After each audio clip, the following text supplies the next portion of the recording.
Seat जीते ही केजरीवाल को लगने लगा है कि दिल्ली में वापसी हो सकती है। यानी दिल्ली हो या यूपी या बिहार, हर जगह भड़काऊ बयानबाजी चल रही है, भीड़ को उकसाने का काम चल रहा है, कभी वक्फ के नाम पर, कभी वोटर लिस्ट के नाम पर, कभी बुलडोजर के नाम पर, कभी जाति के नाम पर। गजब बोल रहे हैं भाई ये लोग। मतलब नफरत फैले, पूरा इनका प्राइम फोकस ये लगता है, और टारगेट नरेंद्र मोदी को कर लिया। बिहार में कैसे वक्फ कानून पर बवाल मच गया है और वोटर लिस्ट को लेकर सवाल क्यों उठ रहे हैं, यूपी में कौन योगी की परेशानियां बढ़ा रहा है, दिल्ली में किसने प्रधानमंत्री के घर में घुसने की धमकी दे दी, आज सब विस्तार से बताऊंगा। लेकिन जो ये चल रहा है ना भाई, उसकी एक झलक देखिए।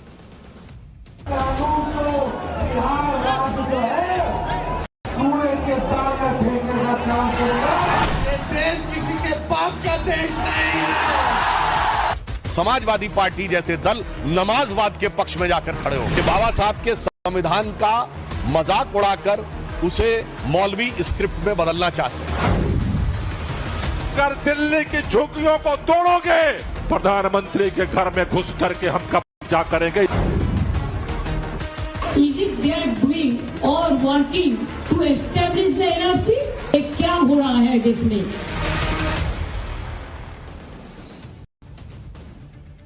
इस वक्त इंडी गठबंधन सबसे ज्यादा परेशान है बिहार और बंगाल को लेकर, क्योंकि बिहार में तो अगले कुछ महीने में चुनाव है, बंगाल में अगले साल चुनाव है।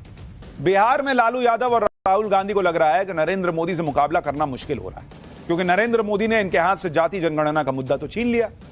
इसलिए अब बिहार में दूसरे मुद्दों को हवा दी जा रही है, जिससे नरेंद्र मोदी के खिलाफ बिहार चुनाव में माहौल बनाया जा सके। जैसे एक मुद्दा वोटर लिस्ट का उठाया गया, क्योंकि चुनाव आयोग बिहार में वोटर लिस्ट की गहन जांच करवा रहा है, लेकिन इसे इंडी गठबंधन ने मुद्दा बना लिया। यहां तक कि ममता बनर्जी, जिनका बिहार से कोई लेना देना नहीं, वो भी मुद्दे में कूद गई।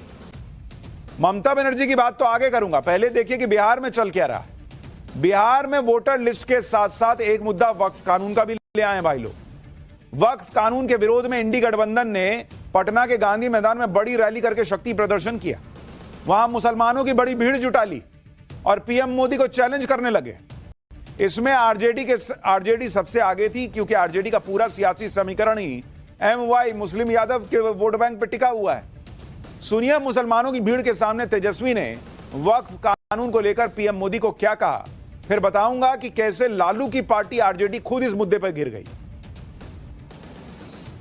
ये एनडीए भाजपा की सरकार जाने वाली है। गरीब आवाम की सरकार बनेगी तो इस बिल को, इस कानून को बिहार राज्य जो है कूड़े के दाग में फेंकने का काम करेगा। बिहार में किसी भी कीमत पे इस कानून को हम लोग लागू नहीं होने देंगे। ये देश किसी के बाप का देश नहीं है, ये हम सबों का देश है। मुसलमानों की भारी भरकम भीड़ जुटा के तेजस्वी यादव कह रहे ये देश किसी के बाप का नहीं है। बिल्कुल सही कह रहे बॉस, ये किसी के बाप का नहीं है, ये संविधान से चलेगा और उसी संविधान के तहत कानून बना है संसद के अंदर। तो वोट के नाम पर किसी के बाप का कानून नहीं है कि इसको उड़ा के कोई भी कूड़ेदान में फेंक देगा। यह सब पे लागू होता है बॉस। संसद से पास कानून को तेजस्वी यादव कूड़ेदान में फेंकने की बात कर रहे हैं। बीजेपी भड़क गई। बीजेपी ने इसी बयान पर बाबा साहब अंबेडकर के संविधान का अपमान बताकर तेजस्वी के साथ साथ इंडी गठबंधन को भी फंसा दिया। बीजेपी प्रवक्ता सुधांशु त्रिवेदी ने कहा कि इंडी गठबंधन ना संसद को मानता है, ना जुडिशरी को मानता है। वोट बैंक की चाहत में इनका समाजवाद नमाजवाद में तब्दील हो गया है। सुनिए सुधांशु त्रिवेदी। यह बहुत गंभीर विषय है। उन्होंने वक्फ बोर्ड के कानून के लिए कहा कि हम इसको कूड़ेदान में फेंक देंगे, जबकि वह भारत की संसद के दोनों सदनों से पारित है, कोर्ट में विचाराधीन है कि न संसद का सम्मान न न्यायपालिका का सम्मान। वोट बैंक की चाहत में जो कुछ बोला गया है तेजस्वी यादव और इंडी गठबंधन के अन्य नेताओं के द्वारा, उससे साफ है कि यह संविधान को कूड़ेदान में फेंकने की 50 साल पुरानी मानसिकता से बाहर नहीं आ पा रहे हैं। बिहार में इंडी गठबंधन ने वक्फ बचाओ संविधान रैली कर शक्ति प्रदर्शन किया, लेकिन इस रैली का आयोजन जिस संगठन ने किया वो इमारत शरिया नामक एक मुस्लिम संगठन। यह संगठन बिहार, ओडिशा और झारखंड में सक्रिय है। इसलिए इस आयोजन को लेकर बीजेपी ने लालू यादव, तेजस्वी यादव और आरजेडी को घेर लिया। आरोप लगाया कि इंडी गठबंधन के मंच से अब बाबा साहब अंबेडकर के संविधान की नहीं बल्कि शरिया और शरीयत की बातें हो रही हैं। बीजेपी ने पूछा कि क्या इंडी गठबंधन बिहार में शरिया कानून लागू करने की सोच रहा है क्या? सुनिए सुधांशु त्रिवेदी को, फिर बताता हूं कि वक्फ कानून का विरोध करके आरजेडी फंसी कैसे। वक्फ बोर्ड के जिन प्रावधानों के विरुद्ध इंडी गठबंधन के नेता बार बार बोल रहे हैं, क्या वो प्रावधान सऊदी अरब में लागू है जो इस्लाम की जन्मस्थली है? नहीं। क्या इंडोनेशिया में लागू है जो सबसे बड़ा मुस्लिम देश है? नहीं। क्या टर्की में लागू है जो खलीफत की सीट रही है? नहीं। क्या वो पाकिस्तान और बांग्लादेश में लागू है? नहीं। जो आईएसआईएस की भूमि है, सीरिया और इराक के हिस्से, वहां पे लागू है? नहीं। तो मैं पूछना चाहता हूं इंडी गठबंधन से कि आप बिहार में क्या सऊदी अरब, इंडोनेशिया, टर्की और आईएसआईएस से ज्यादा बड़ा शरिया का कानून लागू करने की सोच रहे हैं? जहां तक इस्लाम धर्म के, इस्लामी अकीदे के मुकद्दस रवायतों का सवाल है तो बहुत साफ कहना चाहता हूं, कुरान में वक्फ नाम का कोई वर्ड नहीं है। यह मुल्ला मौलवियों का अपना क्रिएशन है। वक्फ कानून पर पटना के गांधी मैदान में इंडी गठबंधन ने कल जो माहौल बनाया था उसे आज बीजेपी पंचर कर रही थी। बीजेपी ने बता दिया कि वक्फ के आंसू गरीब मुसलमान के लिए नहीं निकल रहे, बल्कि उन ताकतवर मुल्ला मौलवियों के लिए निकल रहे हैं जिन्होंने जमीनें हड़पी हुई। और ऐसी ही बातें खुद लालू यादव कह चुके हैं। साल 2010 में यूपीए के वक्फ संशोधन कानून पर बोलते हुए लालू यादव खुद मानते थे कि वक्फ की जमीन पर अनाप शनाप कब्जा हो रखा है और यह कब्जा खुद वक्फ बोर्ड से जुड़े लोगों ने किया हुआ है। लेकिन आज वोट चाहिए तो वही आरजेडी वक्फ कानून में सुधार का विरोध कर रही है, कह रही है कि हम आएंगे सत्ता में तो कूड़ेदान में डाल देंगे। सुनिए लालू यादव, तेजस्वी यादव के पप्पा कैसे वक्फ की जमीन पर चल रहे लूट के खेल को एक्सपोज कर रहे थे। सुनिए एक बार। देखिए, कानून बनाना चाहिए बहुत कड़ा। सारी जमीनें हड़प ली गई है, चाहे सरकारी हो या गैर, उसमें जो काम करने वाले लोग हैं सब बेच दिया है। प्राइम लैंड, ऐसा नहीं है कि कोई खेती वाली जमीन है। पटना के डाक बंगला पर जितनी प्रॉपर्टी थी ये सब पर अपार्टमेंट बन गया, सब लोगों ने लूट लाट किया है। आगे से खैर आप तो लाइए, इसको पास हम लोग कर देते हैं संशोधन आपका, लेकिन आगे से कड़ाई के साथ जो भी बल्लियां बना रहे हैं इसको संवैधानिक अधिकार दीजिए और कम्युनिकेबल ऑफेंस करिए। अगर कोई बेचता है सो, और जो कब्जा किए हुए है सो, और ये सारे लोगों को क्रिमिनल मतलब नॉन बेलेबल इसको नहीं बनाइएगा तब तक आपका ये क्षमता पूर्ति ये होता रहेगा। ये तेजस्वी यादव के पापा जी हैं, संसद में खड़े होकर बता रहे थे कि कैसे वक्फ की जमीन को पटना में कब्जा किया हुआ है और कानून में सजा का प्रावधान कीजिए ताकि ये सब रुके। तो मुसलमानों को तेजस्वी यादव से पूछना चाहिए कि मुसलमानों को उनका हक दिलाने वाला कानून क्यों वो डस्टबिन में फेंकना चाहते हैं। जब लालू यादव यूपीए सरकार में थे तब वो वक्फ कानून में सुधार पर जोर दे रहे थे। अब जब नरेंद्र मोदी ने वक्फ कानून में ऐसे संशोधन किए जिससे जमीन की लूट रुके और गरीब मुसलमानों का फायदा हो, तो लालू यादव की पार्टी मुसलमानों को भड़काने का काम कर रही है। दरअसल आरजेडी के निशाने पर मुस्लिम वोट है जिसे वो हाथ से जाने नहीं देना चाहते। आप अगर खुद देखिएगा कि बिहार में स्थिति क्या है, जरा इसको आप देखिए। बिहार के अंदर, उसके अंदर अगर आप देखेंगे मुस्लिम आबादी जो है, मुस्लिम आबादी वो करीब करीब जो है वो ऑलमोस्ट 18% के आसपास है, 17.7%। ठीक है, और 50% से ज्यादा मुस्लिम आबादी वाली सीट, 50% प्लस आबादी वाली मुस्लिम सीट, अगर आप इसको देखिएगा तो ये है करीब करीब 47 47 सीट ऐसी है जहां पर 50% से ज्यादा मुस्लिम आबादी है बिहार में, और 40% प्लस वाली कितनी है भाई? 11 सीट है। यानी दोनों को जोड़ दीजिए तो 58 सीट ऐसी है जहां मुस्लिम वोटर बहुत निर्णायक भूमिका में। इंडी गठबंधन को मुस्लिम वोट अगर आप देखिएगा 2020 के चुनाव में कितने मिले थे भाई इंडी वालों को? 2020 में मिले थे 76% मुसलमानों के वोट, और 2024 के लोकसभा चुनाव में देखिएगा तो ये और बढ़ के 87% पहुंच गया।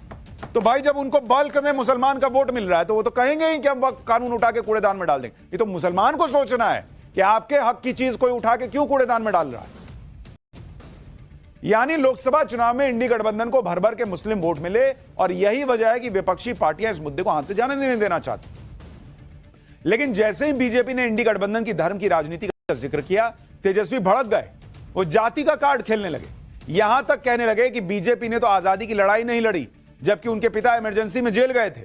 सुनिए बीजेपी के पलटवार पर तेजस्वी ने क्या जवाब दिया। लेकिन ये भाजपा वाले बोलो, जो हमारे भगवान है, जिसके हम वंशज हैं, भगवान कृष्ण, भागवत गीता उनका दिया हुआ है, और हमारे उन्हीं के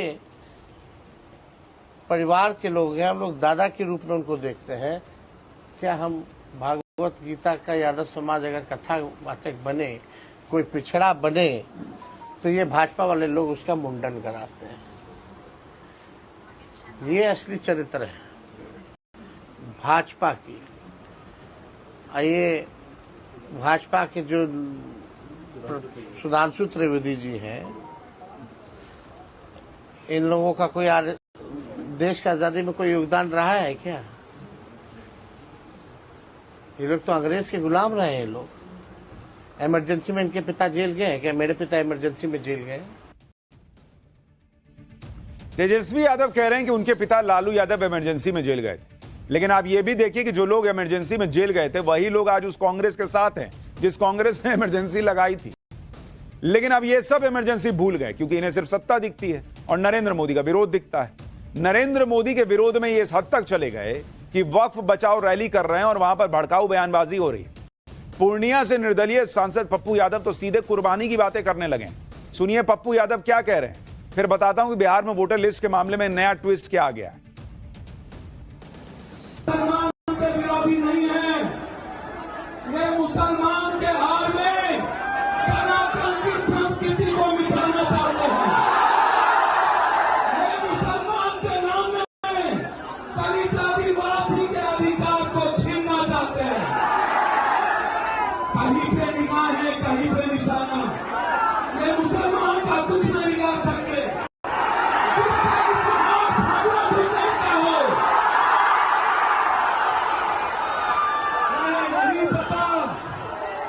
कुर्बानी का इतिहास बहुत बड़ी ताकत है।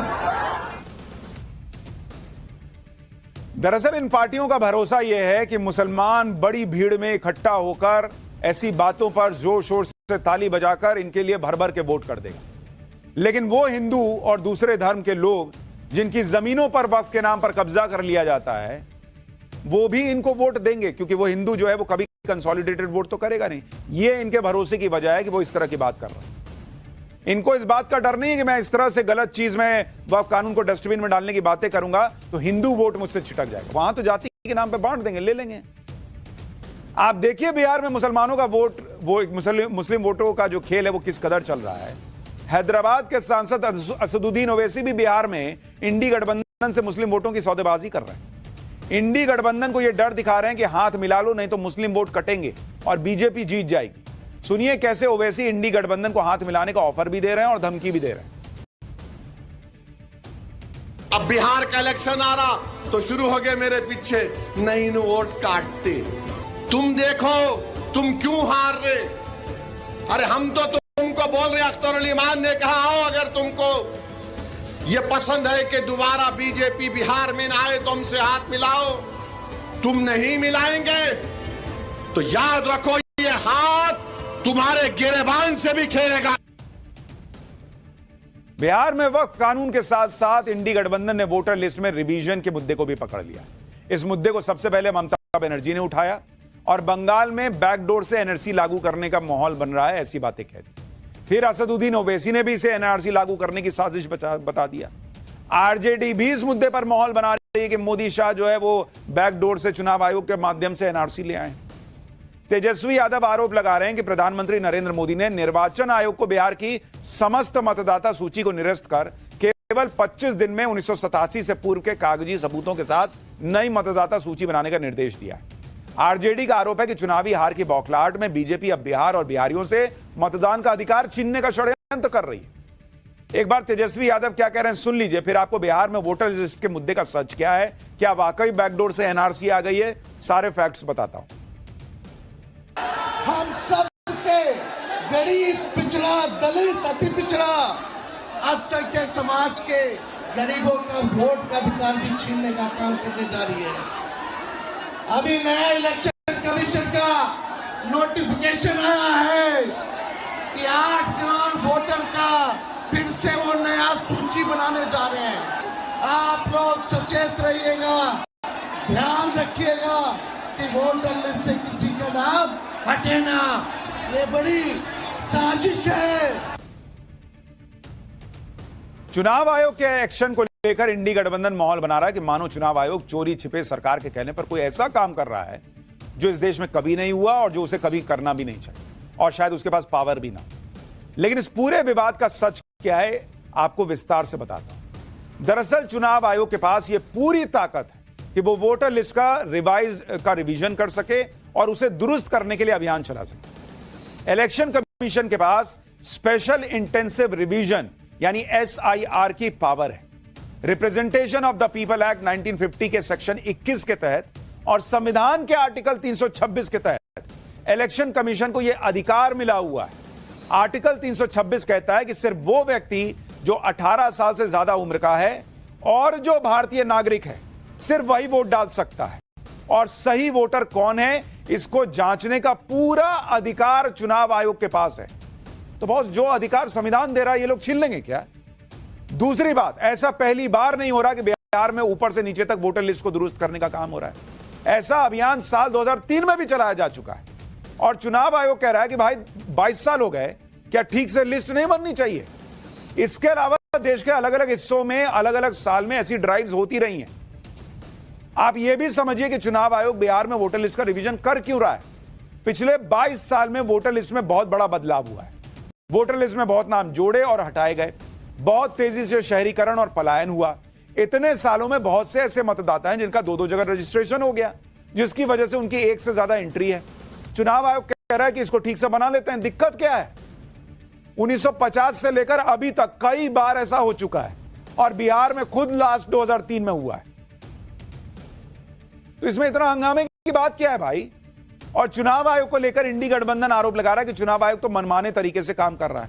चुनाव से 3-4 महीने पहले ही क्या ऐसा अभियान क्यों चला रहा है, जबकि सच यह कि वोटर लिस्ट में रिवीजन के लिए तय नियम है। नियम के मुताबिक जैसे ही वोटर लिस्ट को लेकर स्पेशल इंटेंसिव रिवीजन का ऐलान होता है, वैसे ही चुनाव आयोग पॉलिटिकल पार्टीज को इसकी जानकारी देता है और उनका सहयोग मांगता है। चुनाव आयोग हर पार्टी से हर पोलिंग स्टेशन के लिए बूथ लेवल एजेंट अपॉइंट करने के लिए कहता है। ये बूथ लेवल एजेंट चुनाव आयोग के बूथ लेवल ऑफिसर के साथ मिलकर काम करते हैं। अगर उन्हें कोई आपत्ति होती है तो वो चुनाव आयोग से आपत्ति दर्ज करा सकते हैं। सिर्फ इतना ही नहीं, 1 अगस्त 2025 को नए इलेक्टोरल रोल का ड्राफ्ट आएगा और 1 अगस्त से 1 सितंबर पूरे 1 महीने तक सारी पॉलिटिकल पार्टी और आम नागरिकों को मौका दिया जाएगा कि अगर कोई छूट गया है या ड्राफ्ट में कोई कमी है तो उसमें सुधार कर लिया जाएगा। इसके बाद 30 सितंबर को यानी ड्राफ्ट आने के 2 महीने बाद फाइनल वोटर लिस्ट आने जा रही है। हर चीज हर पॉलिटिकल पार्टी को पता होगी। उनका booth level agent booth level officer के साथ जा के हर जगह देखेगा क्या काम हो रहा नहीं हो रहा, तो फिर क्या गड़बड़ हो जाएगी बॉस? और इनका ही वोटर कैसे गायब हो जाएगा लिस्ट से? इनको इतना कॉन्फिडेंस कैसे है? बीजेपी का क्यों नहीं गायब हो जाएगा? बीजेपी को पता है कि कौन हमको वोट देता है कौन नहीं देता है। और सबसे बड़ी बात, आज तक तो कहते थे कि ईवीएम में खेला करके यह सब होता है, अब कह रहे हैं कि वोटर लिस्ट में गड़बड़ी करके होता है। कभी कहते हैं वोट डालने के वक्त होता है। अरे मन तो बनाइए होता कब है? ईवीएम हैक करके होता है तो वोटर लिस्ट में गड़बड़ी की जरूरत क्या है? वोटर लिस्ट में गड़बड़ी हो रही है तो फिर मानिए कि ईवीएम में गड़बड़ी नहीं होती है, लेकिन जब जैसा मन वैसा स्क्रिप्ट चला देना है। चुनाव आयोग पर इंडी गठबंधन यह भी सवाल उठा रहा है कि चुनाव आयोग ने अपने फॉर्म में 3 एज ग्रुप रखे। साल 1987 से 2004 के बीच पैदा हुए लोगों से उनके दस्तावेज और माता पिता के दस्तावेज क्यों मांग रहे हैं? चुनाव आयोग ने 1987 और 2004 का ही कट आउट डेट क्यों चुना? इसकी वजह भी समझिए। जिन 3 कट ऑफ डेट की बात कही जा रही है वो कहीं और नहीं बल्कि सिटीजनशिप एक्ट में लिखा हुआ है। चुनाव आयोग ने अपने मन से कोई तारीख तय नहीं की है, और जहां तक माता पिता के डॉक्यूमेंट दिखाने की बात है तो यह भी सिटीजनशिप एक्ट में लिखा है कि जिस व्यक्ति के माता पिता दोनों भारतीय हैं वो खुद भारतीय होगा पैदाइश से। तो भाई ये सिटीजनशिप एक्ट इतने साल आपकी सरकार थी, फाड़ देते, खत्म कर देते, उसको रद्द कर देते कि नहीं माता पिता के भारतीय होने का सबूत नहीं दे सकते। कानून में साफ लिखा है कि भारत के नागरिक को ही वोट देने का अधिकार होता है। उसके हिसाब से चुनाव आयोग काम कर रहा है। और माता पिता भारत के नागरिक हैं ये साबित करने के लिए कुछ डॉक्यूमेंट दिखाइएगा कि खाली कह दीजिएगा कि मेरे माता पिता भारतीय हो गया। आप ये भी देखें कि चुनाव आयोग वोटरों से जो फॉर्म भरवा रहा है उसके फॉर्म के साथ साथ कौन से डॉक्यूमेंट मांग रहा है जिसमें इनको दिक्कत हो रही है। चुनाव आयोग कह रहा है पासपोर्ट लगा दो, बर्थ सर्टिफिकेट है तो दे दो, बोर्ड या यूनिवर्सिटी से जारी एजुकेशन सर्टिफिकेट है तो दे दो, फैमिली रजिस्टर में तो नाम होगा वो दे दो, सरकार की तरफ से कोई जारी जमीन या हाउस अलॉटमेंट का सर्टिफिकेट है तो वो दे दो, कोई पेंशन ऑर्डर दे दो, सरकार की तरफ से जारी कोई आइडेंटिटी कार्ड दे दो। Certificate document